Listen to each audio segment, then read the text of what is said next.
angkal dinwi subungni gejerao अन्नायनि गोरोबलायनाय निमाहा होनाय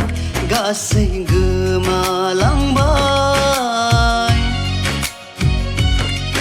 आंखाल